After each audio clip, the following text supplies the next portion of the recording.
बोला पुंडलिका वरदे हरी विठ्ठल श्री ज्ञानदेव तुकाराम श्री ज्ञानेश्वर माऊली महाराज की जय.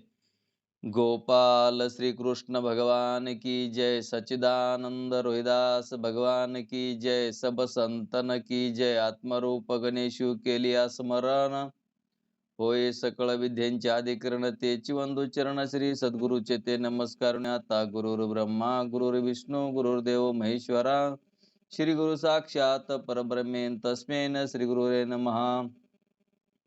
ओम हंस ब्रह्मा त्रिदत्त नारायण लक्ष्मण बल भीम सख्यानंद शांतामाई बंडोबा केरोबा श्रीपाद रामदास नारायण रोहिदास भगवान की जय. सब संतन की जय.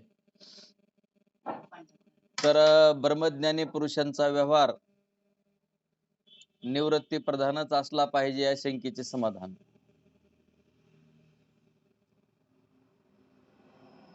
आजचा आपला पॉइंट आहे ब्रह्मज्ञानी पुरुषांचा व्यवहार निवृत्ती प्रधानच असला पाहिजे. म्हणजे याच्यामध्ये काय केलेलं आहे, शंका बी घेतली आणि शंका घेऊन त्याचं उत्तर पण सांगितलेलं आहे. वर वर्णन केलेले मत किंवा पाठीमागे शंका घेतली वाटतं कालच्या पाठामध्ये. ते वर्णन केलेले मत जीवनमुक्तीचा आनंद भोगण्यास समाधी एक साधन आहे हे खरे, पण ब्रह्मवेत्याने शरीर निर्वाहापेक्षा अधिक प्रवृत्तीचा त्याग करून त्याने निवृत्ती प्रधानच असले पाहिजे. म्हणजे त्या ब्रह्मज्ञानाबद्दलचं वक्तव्य हे की त्या ब्रह्मज्ञानानं काय करावा, तर शरीर निर्वाहापेक्षा अधिक प्रवृत्तीचा त्याग करून त्याने निवृत्ती प्रधानच असले पाहिजे असे विधान करणे शास्त्राच्या मनोगताविरुद्ध आहे. ब्रह्मवेत्याच्या प्रवृत्तीविषयी आगर निवृत्तीविषयी वेदाने कुठेही नियम केलेला नाही. ब्रह्मवेत्याच्या प्रवृत्तीविषयी आगर निवृत्तीविषयी वेदाने कुठेही नियम करून ठेवलेला नाही. म्हणजे ब्रह्मज्ञानाने असं वागावं तसं वागावं, असं करावं असं करावं, असं करू नये असे काही वेदाने नियम त्यांना सांगितलेले नाहीत. उलट ब्रह्मवेत्ता पुरुष निरंकुश आहे, तसेच तो विधीचा किंकर नाही असे वेदाने स्पष्ट सांगितलेले आहे. म्हणजे ब्रह्मज्ञानाला कुठल्याही प्रकारचा नियम सांगितलेला नाही. तुम्ही म्हणता मग आता ब्रह्मज्ञानी झाला म्हणजे त्यांनी काही करावं का, म्हणजे अशी शंका उत्पन्न होऊ शकते आपल्याला, आहे की नाही. कारण वेदाने पण काही नियम सांगितलेले नाहीत की ब्रह्मज्ञानाने असं वागावं तसं वागावं.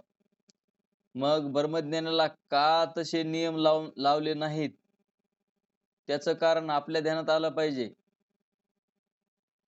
की ज्याला ब्रह्मज्ञान झालेला आहे तो कशा पद्धतीचा असतो, तर त्याची वृत्ती ब्रह्माशीच एकरूप झालेली असते. मग त्याचा एकमेव विषयच पांडुरंग झालेला असतो. विषय तो त्यांचा झाला नारायण, न आवडे जनधन माता पिता.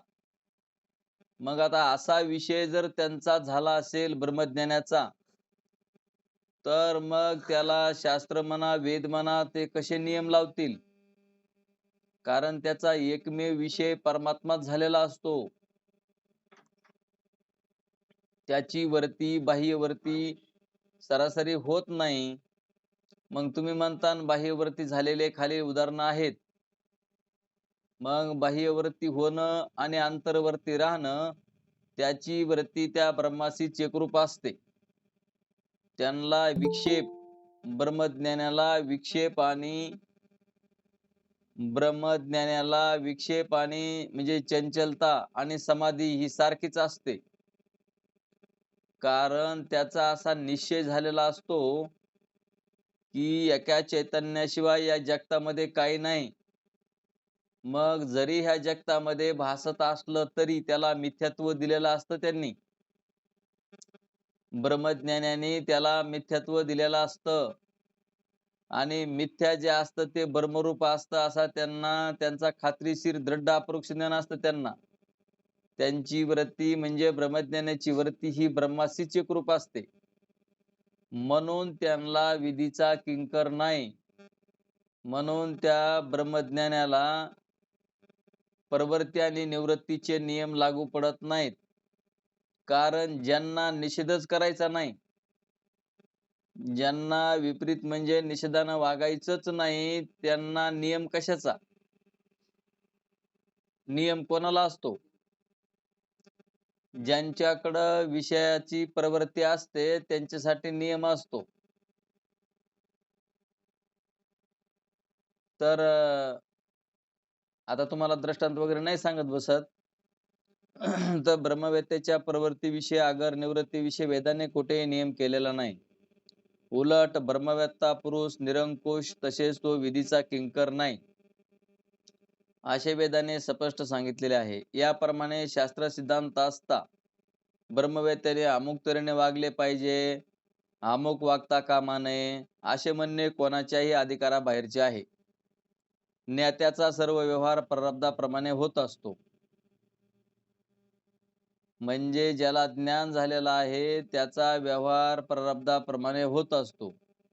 शरीर निर्वाहापुरते का होईना, पण प्रारब्ध हे मानावेच लागते. मग ज्ञात्याने निवृत्ती प्रधानच वागले पाहिजे असा आग्रह धरता येणार नाही. नाही, आपण म्हणतोच ना ते की एखाद्याला ब्रह्मज्ञान झालं तर मग त्याने कसं असलं पाहिजे बाबा, त्यांनी संसारात राहायची गरज नाही, त्यांनी ते तर म्हणतात की जगन मिथ्या आहे. मग घरदार हे नाही का मिथ्या? त्याचे स्वतःचे लेकरं बाळ नाहीत का मिथ्या? मग तो त्याच्या लेकराबाळात राहतो, लेकराबाळासाठी समजा कर्म करतो. मग हे असं नाही करायला पाहिजे ब्रह्मवेत्त्यानं, त्याला ब्रह्मज्ञान झालेलं आहे. मिथ्या मिथ्या आहे ना सगळं, तर मग मिथ्या जर असेल तर मग ते कशाला याची प्रवृत्ती व्हावी व्यवहारामध्ये? आणि ते तर व्यवहार करायला दिसतो आम्हाला. तर आता बऱ्याचशा म्हणजे म्हणणं असं येतंय किंवा जगत मिथ्या आणि ब्रह्मसत्य जर असेल, तर ज्याला ब्रह्मज्ञान झालं त्यानं हातावर काय करावा? एखादी टोकरी घ्यावा आणि त्यांनी भीक मागत फिरावा. भिक्षाम देही माम, भिक्षाम देही माम करीत फिरावं. त्यानं म्हणले मिथ्या असेल तर मग काय? मग आता मिथ्या देहासाठी टोकरी तरी का होईना पण घ्यावा लागायली.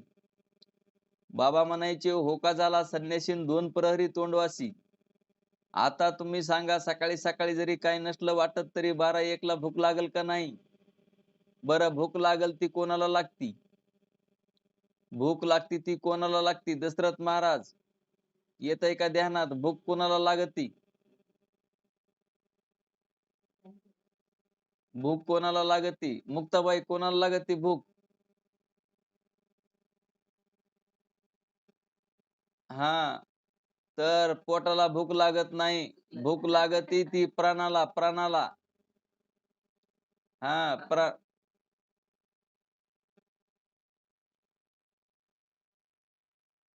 निर्डे महाराज तुमचा आवाज येतोय आवाज.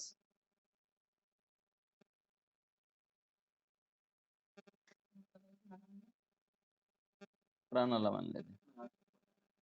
पोटाला म्हणले दशरथ महाराज, मुक्ताबाई म्हणल्या प्राणाला. तर प्राण हे उत्तर आहे.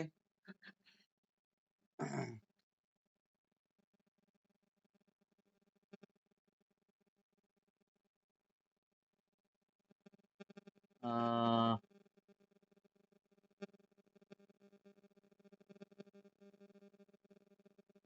येतंय.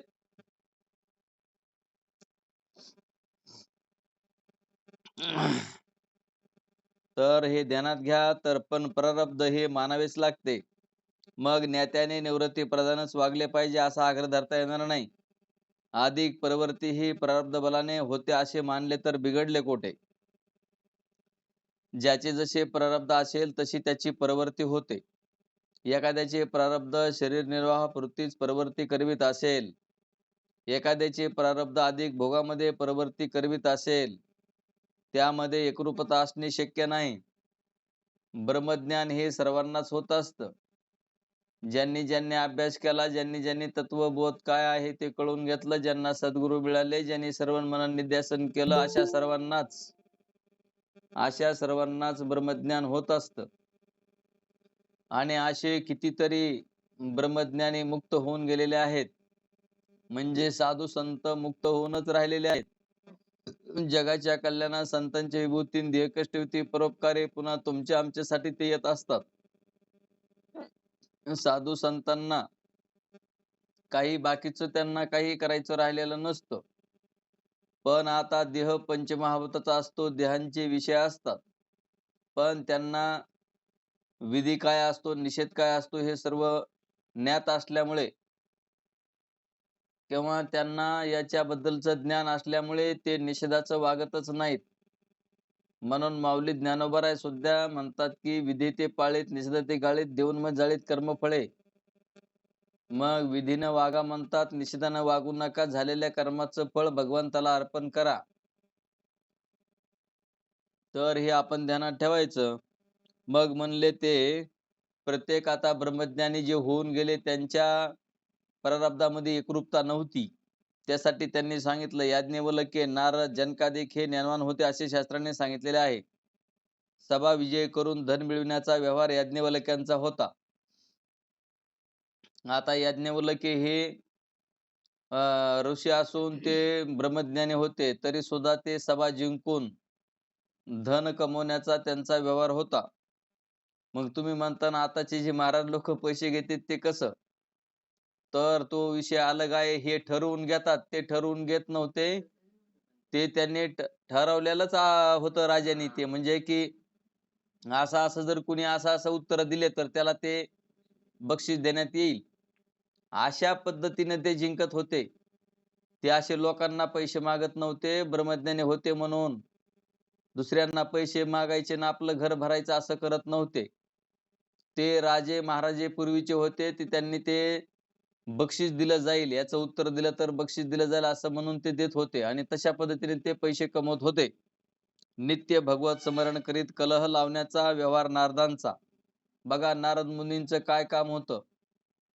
नित्य कुठं जरी गेलं तरी दुसऱ्यामध्ये भांडणं लावायचं, हे काम नारद मुनींचं. तुम्ही म्हणता मग आता एखादा साधक एखाद्यात कुठं भांडण लावित असला तर मग नारद मुनी होईल की तो बी?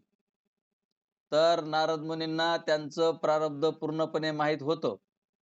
त्यांचे ते भांडणं लावायचे पण प्रारब्धानुसार लावत होते. त्यांच्यात पुढं भांडण होणारच आहे, असं त्यांना ज्ञान होतं. ते 84 विद्या 64 कला हे ते त्यांना सर्व ज्ञान होतं. 14 विद्या 64 कला याचं नारद मुनींना ज्ञान होतं. ज्याचं त्याचं प्रारब्ध पुढे यांचं काय होणार आहे त्यानुसार ते भांडणं लावित होते. आपल्यासारखे भांडणं लावित नव्हते. जर कोणी सुखामध्ये राहत असले तर त्यांचं घराचा बिमोड व्हावा असे भांडणं लावित नव्हते. तर ध्यानात घ्या, कारण इथं शब्द असे लिहिलेले आहेत की नारद मुनींचा काय होता व्यवहार, तर ते सतत भांडणं लावायचे. असे भांडणं ते लावत नव्हते. तर नित्य भगवत स्मरण करीत कलह लावण्याचा नारदांचा व्यवहार होता. राज्य पालन करण्याचा व्यवहार जनकांचा होता. जनक राजाला ब्रह्मज्ञान जरी झालं तरी ते राज्य व्यवहार करत होते. जनक राजा होते, मग राजाला काय बघावं लागत नाही ते बघा. आपण एका घरातले मालक असतो तर आपल्याला काय काय करावं लागतं. आणि मग जनक राजा हा राजा होता तर मग त्यांनी व्यवहार केला की नाही. आणि ते जनक राजा ब्रह्मज्ञानी होते. यावरून नेत्यांच्या व्यवहारामध्ये नियम असा काही करता येणार नाही. याज्ञवल्क्याने शेवटी संन्यास ग्रहण केला. आता याज्ञवल्क्यांना 2 बायका होत्या म्हणले. होते का? कोणते आणि मैत्रेय अशा 2 बायका होत्या याज्ञवल्क्यांना. तर याज्ञवल्क्यांनी शेवटी संन्यास ग्रहण केला. म्हणजे निवृत्ती स्वीकारली. यावरून ज्ञानवानाने शेवटी सर्वसंग परित्याग केला पाहिजे असा नियम करता येणार नाही. म्हणजे ज्ञानवानाला ब्रह्मज्ञानाला तुम्ही कुठलाही नियम लावू शकत नाहीत, कारण त्याला सुद्धा देह असतो आणि देहाच्या प्रारब्धानं त्याचं कार्य चाललेलं असतं. त्याच्यामुळं त्याला व्यवहार लावता येत नाही की ते निवृत्ती प्रधान असला पाहिजे, प्रवृत्ती प्रधान असला पाहिजे वगैरे काही नियम लावता येत नाही किंवा नियम करता येणार नाही. याज्ञवल्क्यांचे तसे प्रारब्धच होते, एवढेच म्हणता येईल. आमरणांत राज्य करावे असे जनकांचे प्रारब्ध होते. जनकांनी मरेपर्यंत म्हणजे शरीर पडेपर्यंत राज्य करावं असं त्यांचं प्रारब्ध होतं. याचे उलट सतत विरक्त स्थितीत राहावे असे सुख वामदेवादिकांचे प्रारब्ध होते. योग वचिष्ठामध्ये शिखर ध्वजराजाची गोष्ट आलेली आहे. आता तुम्ही योग वैशिष्ट्य वाचा, त्याच्यामध्ये शिखर ध्वज राजाची गोष्ट आलेली आहे. त्यामध्ये तो राजा ज्ञान होण्याच्या पूर्वी न्यून परवर्ती परवागत होता व ज्ञानानंतर अधिक परवर्ती प्रधान वागू लागला असे वर्णन आहे. आता योग वैशिष्ट्य ज्यांनी ज्यांनी ग्रंथ प्राप्त केलेले आहेत त्यांनी आता वाचा. त्याच्यामध्ये शिखर ध्वज नावाचा राजा आहे, तो ब्रह्मज्ञानी झाल्याच्या नंतर तर पुन्हा विशेष रूपानं कार्य करू लागला. आता हा जे व्यवहार असतो, संसार असतो, तो त्यांनी विशेष रूपाने करून दाखविला. तसं त्यांचं प्रारब्ध होतं. याप्रमाणे अनेक ज्ञानवानांच्या व्यवहाराचा विचार केला तर प्रत्येकाची प्रवृत्तीत विलक्षणता दिसून येते. मात्र त्या सर्वांना ज्ञान व मोक्ष हे फल समानच लाभले. आमच्या सांगलीच्या ताई दिसत नाहीत, काय झालं की?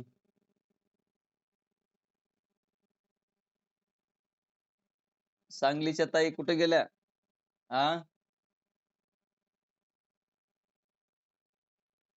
कुठं पाणी पाजायचं? हां, बरं, बरं, बरं, बरं. Okay, okay. यावरून नेत्यांची प्रारब्धाप्रमाणे व्यवहारामध्ये न्यूनाधिक प्रवृत्ती होते, असे म्हणणे भाग आहे. मात्र एवढे खरे की ज्या ज्ञात्याचे प्रारब्ध न्यून प्रवृत्तीचे असते, त्यास जीवनमुक्ती सुखाचा लाभ अधिक मिळतो व ज्या ज्ञात्याचे प्रारब्ध अधिक व्यवहाराचे असते, त्या ज्ञात्याला जीवनमुक्तीचे सुख कमी मिळते. तर आता व्यवहाराचा नियम तर काय म्हणले, ब्रह्मज्ञानाला करता येत नाही. पण असणारं जर तुम्हाला असं वाटत असेल, की जीवनमुक्तीचा लाभ, सुख आपल्याला जीवनमुक्तीचं मिळावं, तर त्याची कमी प्रवृत्ती स्वतःच त्यांनी करावी लागते किंवा त्याला कमी सुख मिळतं जीवनमुक्तीचं. आणि ज्यांचं निवृत्तीप्रधान असेल, तर त्यांना जास्त जीवनमुक्तीचं सुख मिळतं, एवढाच फरक आहे. पण दोन्हीही मुक्तच असतात.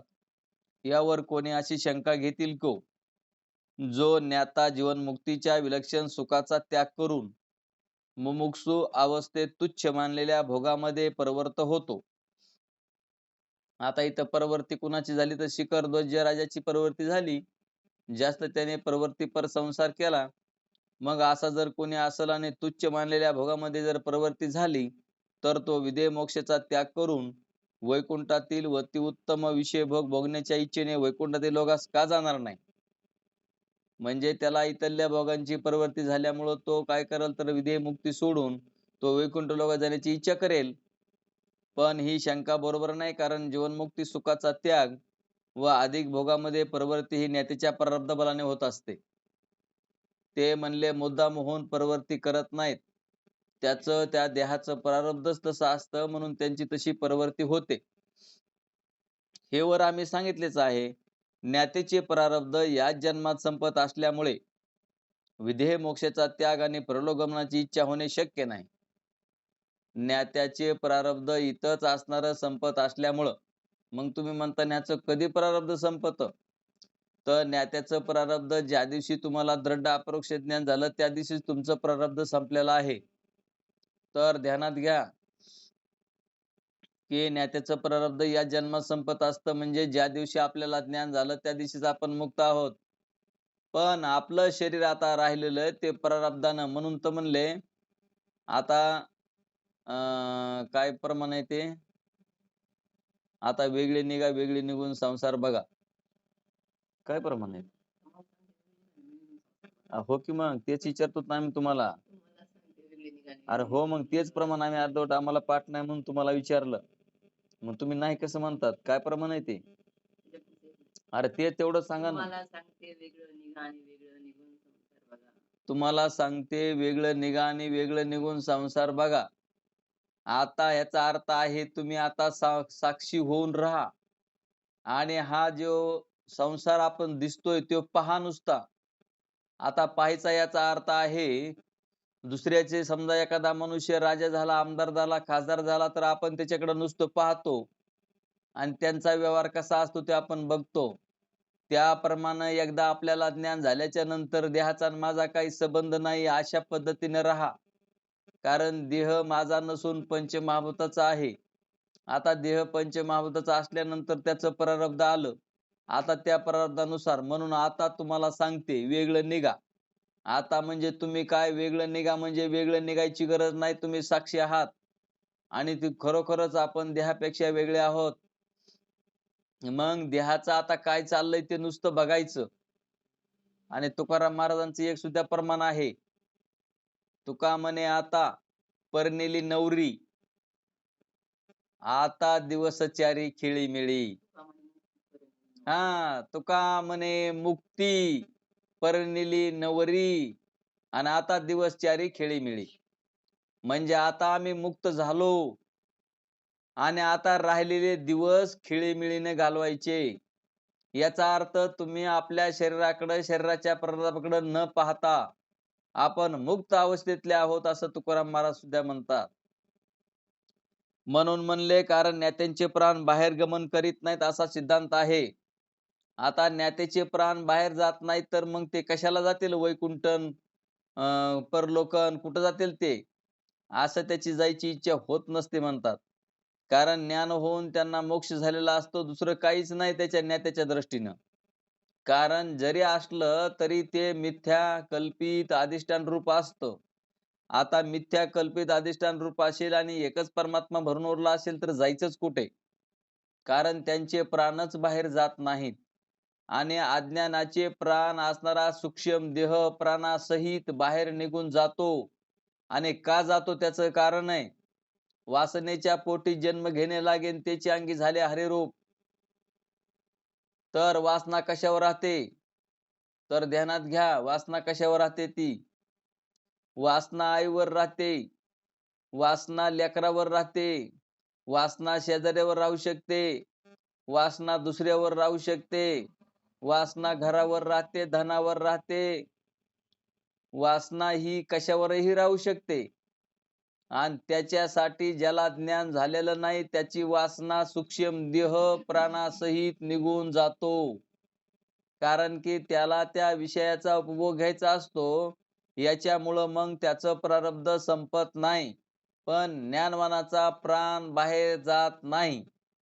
म्हणून ध्यानात घ्यायचं की ब्रह्मवेत्याला प्रवृत्ती निवृत्ती पाहिजे, असंच त्यानं वागलं पाहिजे, असंच केलं पाहिजे. हे चुकीचंच करतो, चुकीचंच वागतो आणि तो चुकीचा वागतच नसतो. त्याला चुकीचं वागून काही त्याचा उद्देशच नसतो. म्हणून असं असणार, ज्ञातीचे प्रारब्ध या जन्मात संपत असल्यामुळे विदेह मोक्षाचा त्याग व परलोकगमनाची इच्छा होणे शक्य नाही. कारण ज्ञातीचे प्राण बाहेर गमन करीत नाहीत असा सिद्धांत आहे. म्हणून ज्ञात्याला परलोकगमन हे शक्य नाही. विदेह मोक्षाचा त्याग हेही संभवनीय नाही. कारण दृढ ब्रह्म अपरोक्ष ज्ञानाने अज्ञान निवृत्ती होऊन प्रारब्ध भोगानंतर स्थूल सूक्ष्म शरीराकार अज्ञानाचा चैतन्याच्या ठिकाणी अत्यंत अभाव, त्याला विदेह मोक्ष असे म्हणतात. ब्रह्मज्ञानाला दृढ अपरोक्ष ज्ञान होऊन प्रारब्ध भोगानंतर स्थूल सूक्ष्म शरीराकार अज्ञानाचा चैतन्याच्या ठिकाणी जो अत्यंत अभाव, त्याला विदेह मोक्ष असे म्हणतात. तो त्या ब्रह्मवेत्यास इच्छा नसली तरी प्राप्त होणारच. बघा ते काय म्हणते, तर जो मुक्त झालेला आहे तो मुक्तच राहणार, कारण त्याची इच्छाच होत नसते म्हणतात. तर त्याला अत्यंत अभाव झालेला असतो त्याचा स्थूल सूक्ष्म शरीराचा, आणि ते चैतन्य रूपच झालेले असतात. त्यालाच विदेह मोक्ष म्हणतात. आणि तो त्या ब्रह्मवेत्यास इच्छा नसली तरी प्राप्त होणारच. म्हणजे काय प्राप्त होणार? तर विदेह मोक्ष प्राप्त होणार. ध्यानात ठेवा. ब्रह्मज्ञानानंतर जर मूळ अज्ञान शिल्लक राहत असेल, ब्रह्मज्ञानानंतर जर मूळ अज्ञान शिल्लक राहत असेल किंवा ज्ञानाने निवृत्त झालेले अज्ञान पुन्हा उत्पन्न होत असेल, तर मात्र विदेह मोक्षाचा अभाव होईल. तर ध्यानात घ्या काय म्हणते ते.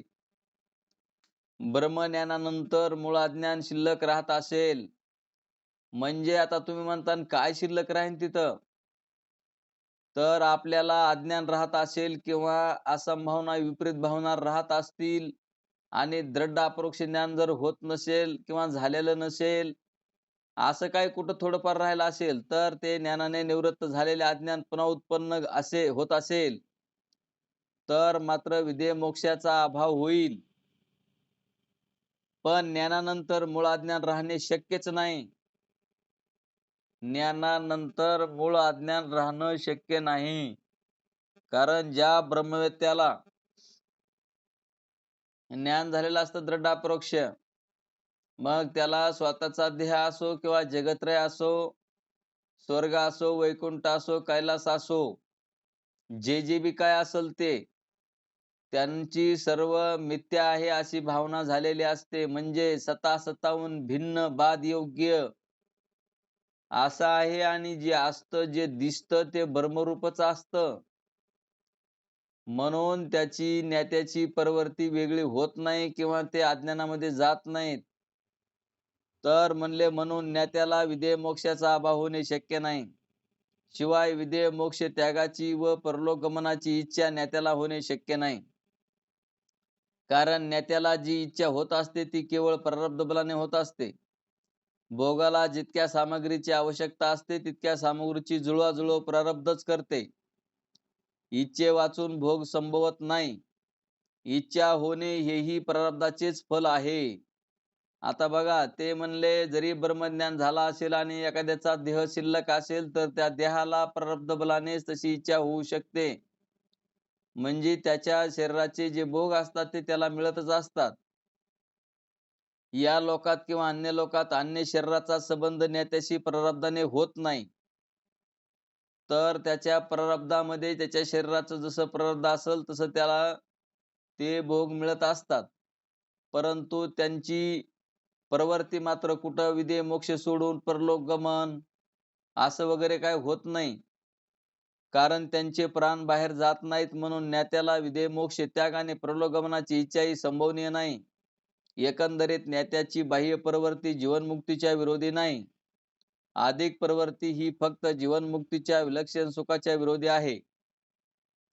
म्हणजे फक्त होईल काय तर त्याला जीवनमुक्तीचं जे सुख मिळायचं ते मिळत नाही, पण तो मुक्तच असतो. कारण आत्मा नित्य मुक्त आहे. अविद्येमुळे बंध प्रतीत होतो व ज्या काली ज्ञान होते त्या काली अविद्याकृत बंध भ्रम नष्ट होतो. पुन्हा तो भ्रम उत्पन्न होत नाही. यावरून असे ठरते की आता आपल्याला माहिती आहे की दोरीवरला सर्पाचं एकदा सर्प नाही दोरीचा आहे असं ज्ञान झाल्यावर पुन्हा लगेच तिथं भ्रम होतो का?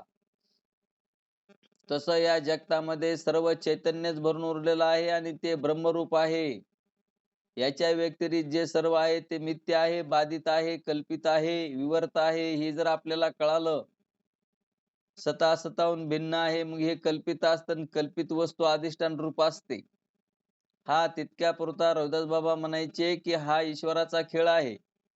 मग ईश्वराचा खेळ आहे हे जर कोडं सुटलं, आपल्याला जर कळालं, दृढ अपरोक्ष ज्ञान जर झालं तर आपण मुक्तच आहोत. शरीर असताही तो बंध भ्रमाचा अभाव, ती जीवनमुक्ती होय. ज्ञात्याला देहादिकाच्या प्रवृत्तीमध्ये आत्म्याविषयी भ्रांती नसते. म्हणून बाह्य प्रवृत्तीनेही जीवनमुक्तीचेच हानी होत नाही. फार झाले तर एवढे म्हणता येईल की बाह्य प्रवृत्ती असेल तर जीवनमुक्तीचे विलक्षण सुख मिळत नाही. बाह्य प्रवृत्ती जीवनमुक्तीचा नाश करीत नाही, फक्त जीवनमुक्तीच्या विलक्षण सुखाला प्रतिबंध करते. कारण एकाग्रतेशिवाय आनंद होत नाही. बाह्य प्रवृत्तीत एकाग्रता राहत नाही, पण ज्याचे प्रारब्ध अधिक प्रवृत्तीचे हेतू असते त्याचे प्रारब्ध मंद समजावे. म्हणून सुख वामदेवाधिकापेक्षाही जनकाचे प्रारब्ध मंद होते असे म्हणण्यास हरकत नाही. सुखदेव आणि वामदेव हे यांचं प्रारब्ध म्हणजे निवृत्ती प्रदान होतं आणि जनकाचं प्रारब्ध प्रवृत्ती प्रदान होतं. तरी सुद्धा जनक राजा मुक्त झालेले आहेत किंवा मुक्तच असतात ब्रह्मज्ञानी. म्हणजे फरक काय आहे? त्यांना जीवनमुक्तीचं सुख कमी मिळणे आणि ज्यांची त्यागाची निवृत्तीची आहे त्यांना सुख जास्त मिळतं जीवनमुक्तीचं. जीवनमुक्ती म्हणजे जीवनात आल्यानंतर मुक्त आहोत असं कळणं. तर दुसरे असे की ज्ञात्याला सर्व अनात्म पदार्थाविषयी मिथ्यात्व बुद्धी असल्यामुळे बघा ज्ञानवानाला काय असतं म्हणतात, ज्ञानवानाला सर्व अनात्म पदार्थ. आता अनात्म पदार्थ म्हणजे ध्यानात घ्या आत्मानात्म विवेक. तुमचं पूर्वीचं प्रथम अधिकाऱ्याचं लक्षण आहे आत्मानात्म विवेक.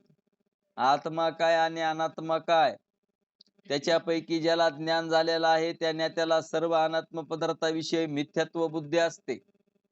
मिथ्यात्व बुद्धी असते म्हणजे कल्पित पदार्थ आहेत, हे खरे पदार्थ नाहीत. हे पदार्थ ब्रह्मस्वरूपावर भासतात, कल्पित असतात, चैतन्याचा विवर्त असतात, अनिर्वचनीय असतात. आता हे सर्व जरी आपण किती जरी सांगितलं तरी दोरीवरल्या सर्पासारखे असतात. दोरीवरला सर्प खरा नसतो. मग आपल्याला दुःख का होतं? होय विक्रम दादा, आपल्याला दुःख होतं का नाही मग? हो, आपल्याला मग काय होतंय सगळं खरंच वाटायला लागतंय. मी असाच प्रश्न केला होता बाबाली.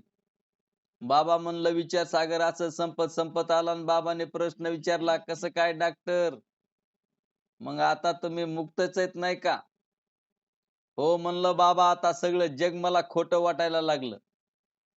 तर बाबांनी सांगितलं, अरे अगोदर तुझी बायको खोटी कर, तुझे लेकरं खोटे कर, तुझं घर खोटं कर, तुझं धन खोटं कर, तू स्वतः तुझा देह तुला खोटा वाटू दे आणि मग जगाला खोटं म्हण. तुला तुझा देह खरा वाटतो का खोटा वाटतो? आहाहा! मग तर इकडं आलो मी देहावर. बाबा म्हणलं, "मग आता त्या टायमाला काय कळतच नव्हतं." हां, बाबा म्हणलं, "मी कुठं खोटा असतोय का हो?" अरे म्हणले, "मग तू जगाला खोटं करतो काय? लोकाचे लेकरं बाळ खोटे करतो का? लोकाचा संसार खोटा करतो का?" अरे बाबा, मुक्त ज्याला व्हायचं असेल त्यानं स्वतःच्या अंतःकरणाला आपलं अगोदर खोटं ठरवावं लागतं. आणि स्वतःचं खोटं ठरल्यावर मग जगत्राला खोटं जरी ठरवलं तरी चालेल. पण आपल्याला आपलं सगळं खरं वाटतं, आपलं घर खरं वाटतं, बायका-पोरं खरं वाटते, धनसंपत्ती खरी वाटती. सगळं जगत्रय बी मग खरं वाटायला लागतं. तर स्वतःपासून नंबर लावावा लागतो. प्रत्येक माणूस स्वतःला सोडतो आणि दुसऱ्याचंच मोजितो. हे असं हे तसं हे असं. अरे बाबा तुझं मोज अगोदर तू. स्वतःचं माप अगोदर घ्यावं लागतं. तर ते म्हणले खड्डा खांदायचा जर असला दुसऱ्याला तर आपल्याला मध्ये जावं लागतं खड्ड्यामध्ये आणि आपलं माप अगोदर द्यावं लागतं आणि पुन्हा दुसऱ्याचं माप त्याला टाका पुन्हा खड्ड्यामध्ये. पण माणूस तसा विचार करत नाही. काही काही माणसं म्हणतात आम्ही त्याच्या तोंडाला काळं फासलं. अरे माय बापा तुझ्या हाताला अगोदर काळं केलंस. तुझ्या अगोदर हात काळे झाले आणि मग पुन्हा दुसऱ्याचं तोंड काळं केलं. पण ते ध्यानात असावं, की आपण दुसऱ्याचं वाईट करण्याची इच्छा आपल्या मनामध्ये येऊ नये. आपले अगोदर हात काळे करावे लागतात तेव्हा दुसऱ्याचं काळं होऊ शकतं. मग असणारे असे नियम आहेत ते शास्त्राचे. मग स्वतः खोटं ठरवायचं असेल तर स्वतःचा देह, स्वतःचे पती, पत्नी, मुलं, नातेवाईक, घर-दार स्वतःचं खोटं ठरवावं आणि मग पुन्हा जगत्रय खोटं ठरवावं लागतं. म्हणजेच असणारं आपल्याला दृढ अपरोक्ष ज्ञान झाल्यावर ध्यानात घ्या, सर्व अनात्म पदार्थाविषयी मिथ्यात्व बुद्धी असल्यामुळे विषयाविषयीचे प्रेम नसते. आता विषयाविषयीचे प्रेम नसण्याचा अर्थ की त्या ब्रह्मज्ञानाला कधीही निषेधच करायचा नसतो. कारण निषेध करण्यामध्ये काही तात्पर्य नाही. कारण विषय हे कसे असतात तर माहिती आहे का? अजगराची उशी करावा वाटत नाही. वाघाच्या दरीमध्ये घुसावं वाटत नाही. एखाद्याला कळालं की ह्या दरीमध्ये वाघ राहतो मग तिथं जावं वाटतं का आपल्याला? एखाद्याने अजगर असं गोल असं बसतं ते येटाळ करून ती अजगराची उशी करावी का? तर तसे विषय आहेत सगळे असं त्याला माहीत झालेलं असतं ब्रह्मज्ञानाला. आणि ते असतो का नाही स्वतः गोड बोलणारा चोर, त्या गोड बोलणाऱ्या चोराप्रमाणे विषय असतात. आणि मग ते चोर आपल्याला लुटून नेतात लांब दूर गेल्यावर. तसं विषयाच्या नादाला लागल्यावर विषय आपल्याला लुटून टाकतात, लुटतात आपल्याला विषय. म्हणजेच आपली बाह्य प्रवृत्ती होते आणि जीवनमुक्तीचं जे सुख मिळायचं ते जीवनमुक्तीचं सुख मिळत नाही. त्यामुळं ध्यानात घ्या त्याच्या ठिकाणी व्यवहारात अधिक प्रवृत्ती असणार नाही. पण हेही म्हणणे बरोबर नाही कारण ज्ञानवानाची व्यवहाराविषयी मिथ्यात्व बुद्धी असूनही प्रारब्ध बलाने अनुकूल बुद्धीमुळे भिक्षादी व्यवहार जसे होतात त्याचप्रमाणे ज्याचे अधिक भोगाचे प्रवृत्त असेल त्या नेत्याची अधिकही प्रवृत्ती होणे शक्य आहे. ब्रह्मज्ञान जरी झालं तरी शरीर प्रारब्ध असतं त्या प्रारब्धाप्रमाणे त्याचं शरीर बनलेलं असतं. त्याला जे जे प्राप्त होणार आहे सुख दुःख. मग तुम्ही म्हणता ब्रह्मज्ञानाला दुःख होतं का? तर ब्रह्मज्ञानाला सुद्धा दुःख होऊ शकतं ध्यानात घ्या. म्हणजे ब्रह्मज्ञानाला शरीर असतं आणि शरीराचं प्रारब्ध असतं. मग शरीराच्या प्रारब्धानुसार त्याला सुद्धा सुख दुःख मिळू शकतात आणि सुख दुःख होत असतात, पण ते शरीराचे असतात असं त्या ब्रह्मज्ञानाला माहिती असतं. आपण शरीराच्या गोष्टी आपल्याकडे घ्यायच्या नाही, ध्यानात ठेवा. आपल्या बोधावरून हटायचं नाही. आपण तो झालेला बोध आहे त्या आत्मस्वरूपाचा बोध आहे, ब्रह्मस्वरूपाचा आहे. आपण तो देहाकडे लावतो. देह हे राहतच नसतो. देह टिकतच नाही. देह मिथ्या आहे, तितक्यापुरता बनलेला आहे, प्रारब्धानुसार बनलेला आहे. तर आपल्याला हा दुःखाचा परिहार ब्रह्मज्ञान झाल्यानंतर हे प्रारब्ध भोगूनच होतो. तर ध्यानात घ्यायचं. तर या विषय कुठं आलतं आपलं हे मिथ्यात्व बुद्धी.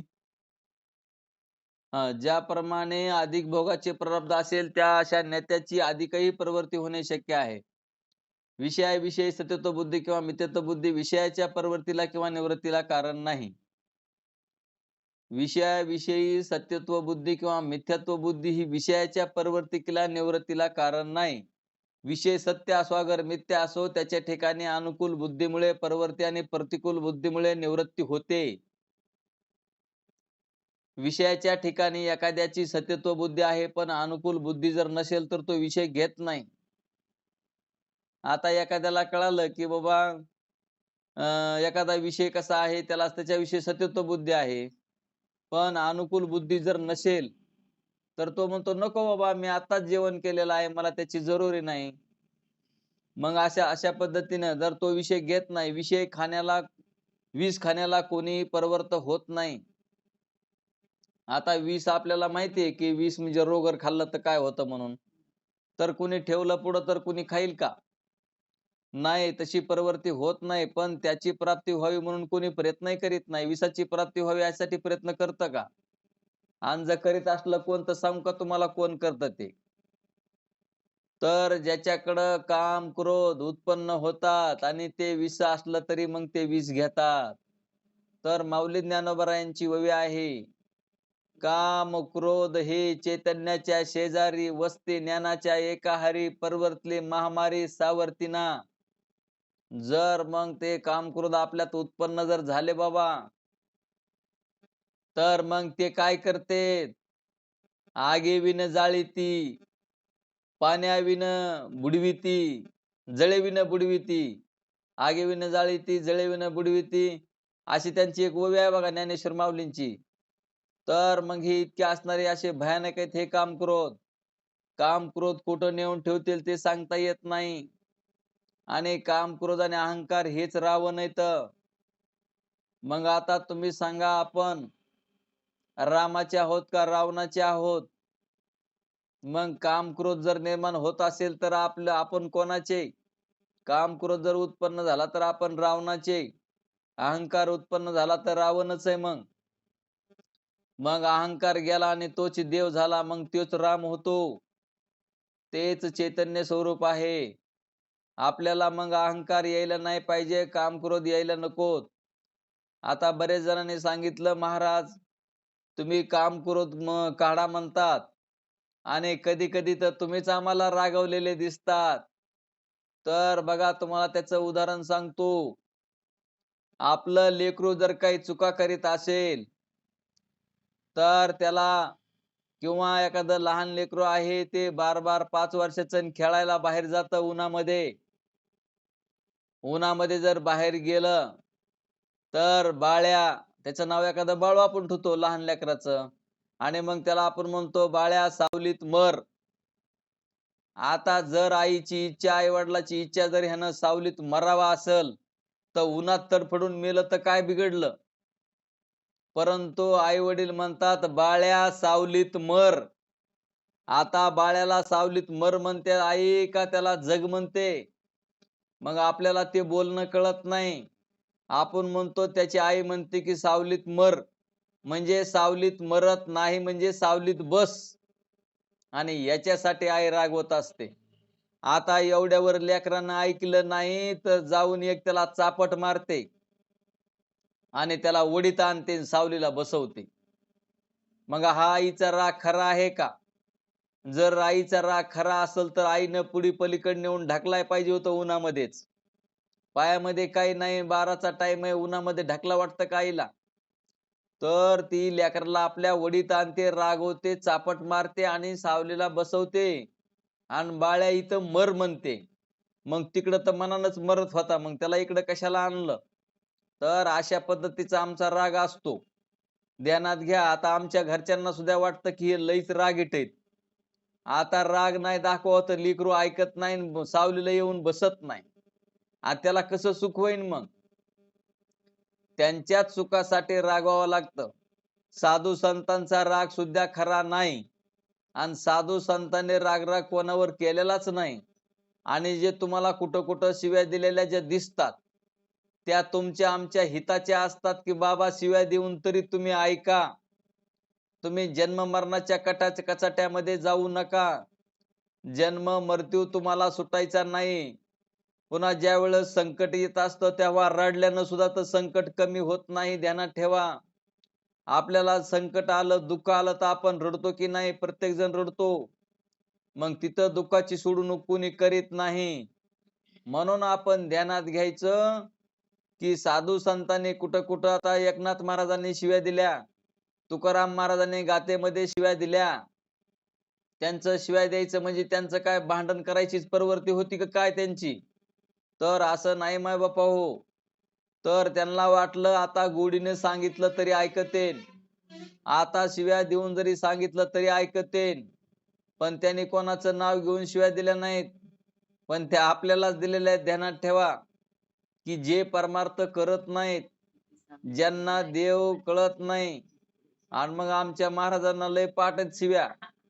ते म्हणते किती सांगू तरी न ऐकती बटकीचे आणि सिंधळीचे पुढे रडतील असे म्हणले प्रमाण आहे म्हणतात ते तुकाराम महाराजांचं.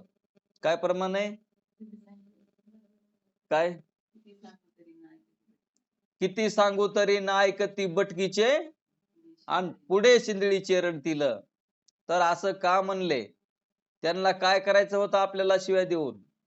त्यांना काय त्यांच्या तोंडामध्ये काय देवाचं नाव घ्यायचं सोडून त्यांना ह्या शिव्याच देऊ वाटत होत्या का? पण त्यांना असं कळत होतं, की बाबा किती जरी सांगितलं तरी ऐकत नाहीत आणि मग पुन्हा ह्यांना दुःखच भोगावं लागेल. याच्यासाठी त्यांनी शिव्या दिल्या. म्हणून ध्यानात ठेवा माय-बापाहो, राग-राग करणं म्हणजे संतांचा राग-राग करणं हे खरा राग नसतो. त्यांनी मिथ्या वस्तू त्या म्हणजे साधकांना त्यांच्यामध्ये बदल व्हावा, परमार्थ करणारा तरी बदल व्हावा म्हणून त्यांनी तसं बोलले. त्यांना त्याच्याशी काय देणं-घेणं नव्हतं वाईट बोलण्याशी.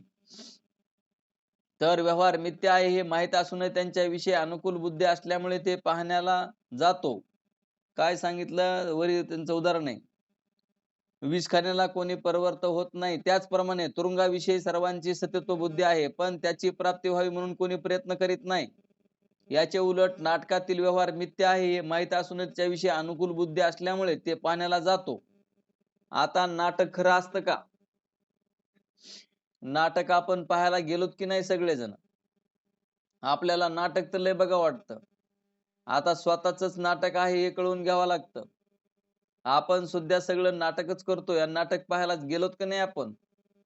तर म्हणले याचे उलट नाटकातील व्यवहार मिथ्या आहे हे माहीत असूनही त्याच्याविषयी अनुकूल बुद्धी असल्यामुळे ते पाहण्याला जातो.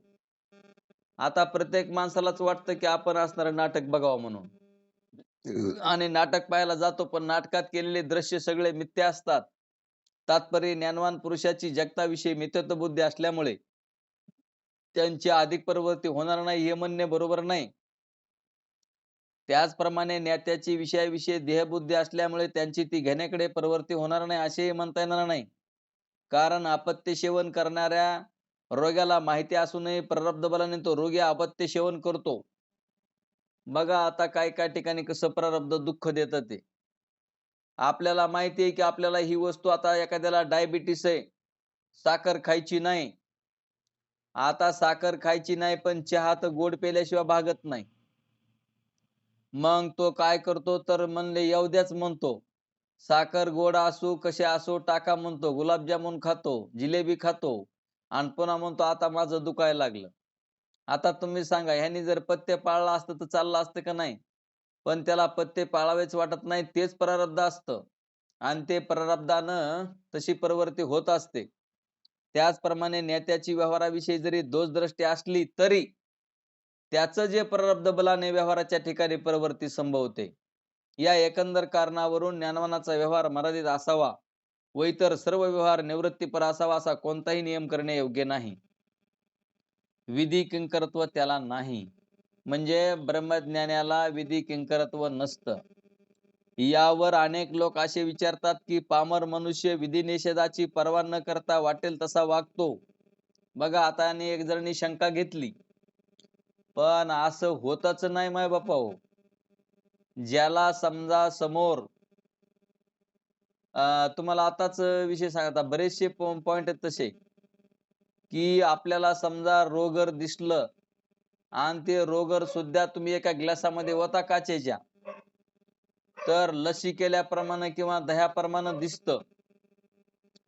पण रोगर आहे म्हणून जर माहिती झालं तर तो रोगर पिईल का? कोणता तरी मनुष्य पिईल का रोगर?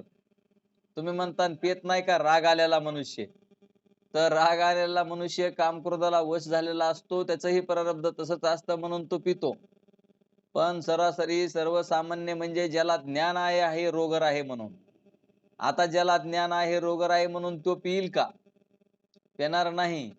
तर तसं अनेक लोक असे विचारतात की पामर मनुष्य विधिनिषेधाची पर्वा न करता वाटेल तसा वागतो. म्हणजे पामरचा अर्थ अज्ञानी माणूस. विधी आणि निषेध त्याला कळत नाही, नियम पाळत नाही, त्याला विधी कळत नाही आणि नियम कळत नाही, त्यालाच पामर असं म्हटलेलं आहे. आणि तो वाटेल तसा वागतो, तसाच ज्ञानी वागतो असे जर म्हटले तर मग ज्ञानी आणि अज्ञानी याच्यामध्ये काय फरक आहे? तर असा प्रश्न विचारलेला आहे, चांगला प्रश्न आहे. तर काय प्रमाण आहे त्याला? ज्ञानी अज्ञानी दोन्ही दिसती सारखी आणि वर्म जाणे तो पारखी, असं प्रमाण साधू संतांनी दिलेलं आहे.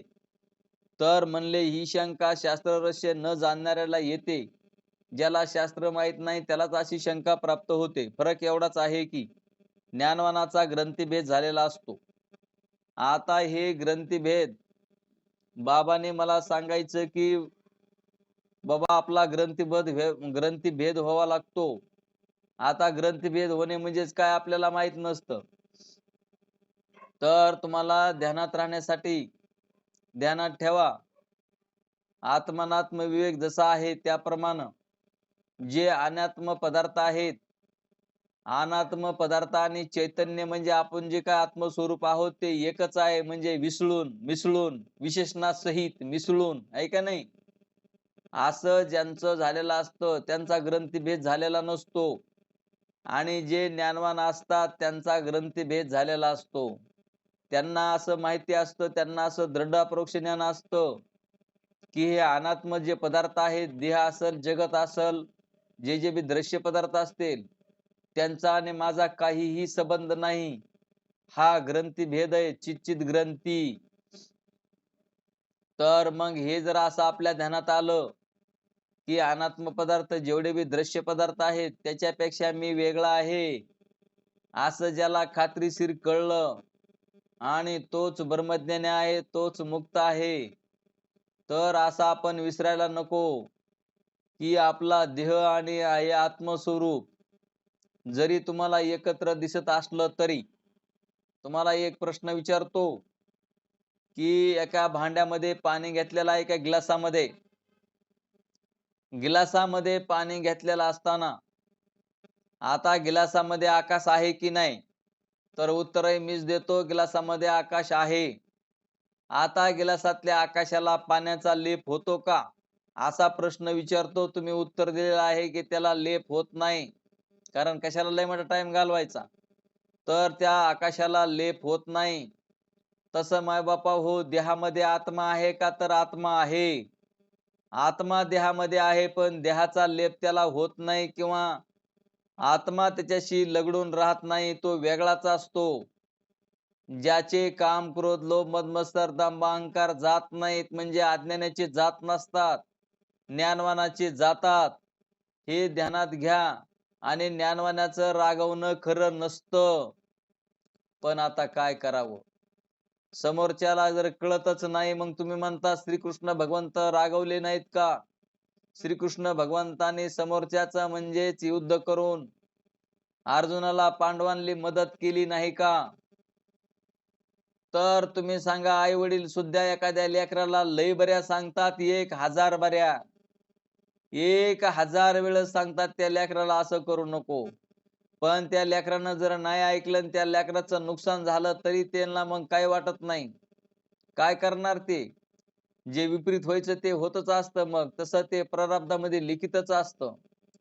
पण आई वडील हे कधी वाईट चिंतितच नसतात. पण ऐकतच नसेल तर काय करणार? तसं चांगलं सांगितलं तरी जर कळत नसेल तर ती काय माणसं असतात का? होय महाराज. चांगलं सांगितलेलं जर तुम्हाला आवडत नसेल तर मग ती काय माणसं असतात का? आता आम्हाला, मी माझ्यावर घेतो बाबा, आम्हाला चांगलं सांगितलेलं आवडत नाही, मग आम्ही माणसं का? मग आम्ही ध्यानात घ्यावा लागेल की बाबा हे आपल्या हिताचं सांगतात आणि आपलं हित जर आपल्याला कळत नाही तर मग ती माणसं का? तर पूर्वजन्मीचे संस्कार असतात. आपण 84 लक्ष योनीतून आलेलो असतो. आपल्याकडे संस्कार राहिलेले असतात पशुपक्ष्याचे. ज्यांच्याकडे पशुपक्ष्याचे संस्कार असतात ते ऐकतच नसतात. म्हणून ते म्हणले, मग असणारे आपल्याला त्याच्यासाठी मायबापा हो ध्यानात ठेवायचं. आपण सच्चिदानंद आत्मा ब्रह्मरूप आहोत. ध्यानात घ्या, विसरू नका. आपण ह्या देह, हे दृश्य पदार्थ, हे जगत ते आपण नाहीत. आणि आपण कोण आहोत तर आपला आत्माच ब्रह्मरूप आहे. आपल्याला जन्म नाही, मरण नाही, आपल्याला मोक्ष आहे. फक्त एवढंच कळून घ्यायचंय आपली चित ग्रंथी की माझा आणि या अनात्म पदार्थाशी काही संबंध नाही. माझा आत्मा ब्रह्मरूप आहे. भाग त्याग लक्षणा जहत जहती लक्षणा ध्यानात ठेवा. आता तो ब्रह्म जिज्ञासा. आता तुम्ही अधिकारी झालेले आहात तुम्ही. आणि अधिकाऱ्याला मग असणार हे जे तुमचं कर्म आहे, कर्माचं फल आहे ते अनित्यत्व असल्या कारणानं मग आता ब्रह्माचा विचार करून माझा आत्मा ब्रह्मरूप आहे आणि आपण मुक्त आहोत माय बापा हो ध्यानात ठेवा. संसार जसा व्हायचा तसा होऊ द्या. संसार कमी होईल जास्त होईल असू द्या. पण तसं कुठं बरं वाटतं आपल्याला? संसारामध्ये आपल्याला असं वाटतं की मरण अलीकडं हाव पलीकडे. एका महाराजानं उदाहरण दिलं होतं की म्हणले माझी 10वी पिढी काय खाईन. आता तुम्ही सांगा, आपल्या देहापुरतं आपल्या लेकराबाळापुरतं करून ठेवलं तर बस झालं. त्या लेकराबाळाच्या पिढीला त्यांचं पुढं असेल ना काही त्यांचं प्रारब्ध, त्याप्रमाणे होत असतं तर ध्यानात ठेवा. तर चित ग्रंथी कशाला म्हणते ते ध्यानात आलो. आत्मा आणि हे अनात्मा वेगवेगळं आहे त्याप्रमाणे. तर जाणणे याचा अर्थ ग्रंथी नाश असा आहे. याप्रमाणे ज्ञानवानाचा ग्रंथीभेद झालेला असतो व अज्ञानाचा झालेला नसतो. हा त्याच्यातील फरक आहे. बाहेरच्या स्थूल शरीरावर किंवा व्यवहारात दिसण्यासारखा नाही. ज्ञानवानाचा झालेला ग्रंथीभेद हा सामान्य लोकांना कळणे शक्य नाही. म्हणून कितीही समजूत घातली तरी ती न पटता ज्ञात्याच्या वर्तनाविषयी ते संशयच असतात. तर त्यांनी सांगितलं की किती जरी ज्ञानवानाविषयी सांगितलं तरी ही गोष्ट दिसण्याची नाही. ज्ञान हा विषय अंतःकरणाचा आहे म्हणून ज्ञान दिसत नसतं. म्हणून ज्ञानी आणि अज्ञानी सारखेच आहेत असं लोक म्हणतात. परंतु ज्ञानवानामध्ये आणि अज्ञानामध्ये काय फरक आहे तर त्याची चित्त ग्रंथी नष्ट झालेली असते ज्ञानाची. म्हणजे हे दिसणारं दृश्य आणि हे दृश्यातला मी आत्मा तो वेगळा आहे असं त्याला खात्रीशीर माहीत झालेलं असतं.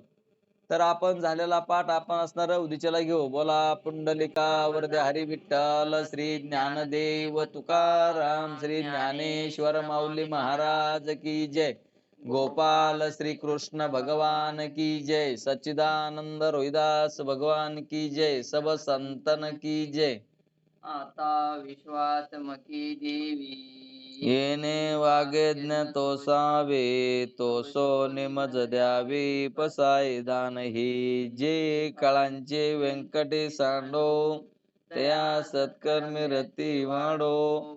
ता परस्परे पडो मैत्र जीवांचे त्यांचे तिमिर जावो विश्व स्वधर्म सूर्य पाहो जो जे वांचेल तो ते लाहो प्राणी जात वर्ष सकळ मंगळी ईश्वर निष्ठांची मांद्याळी अनवरत भूमंडळी भेटो तया भूता चला कल्पतरुचे आरव चेतना चिंता मनीचे गाव बोलते जे अर्णव पियुषांचे चंद्रमे जे आलंचन मार्तंड जे तापहीन ते सर्वाई सदा सज्जन सोयरे होतू किंबहुना सर्व सुखी पूर्ण होऊन ती लोके भजी जो आदी प्रोखी अखंडित आणि तोपजीविये विशेष लोकीये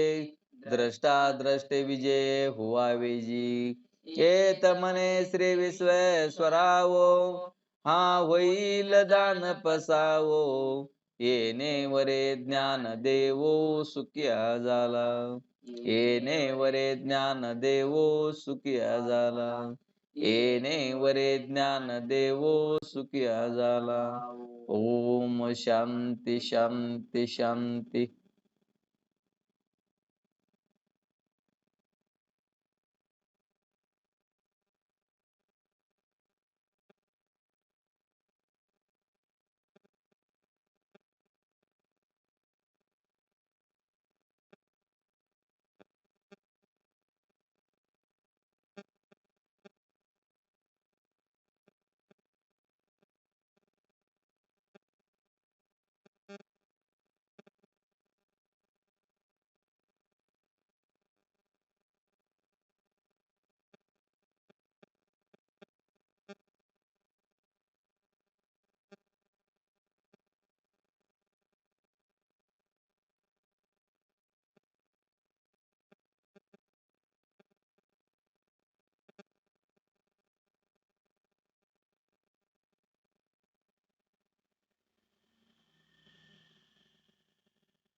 बोला पुंडलिकावरती हरी विठ्ठल श्री ज्ञानदेव श्री ज्ञानेश्वर माऊली महाराज की जय गोपाल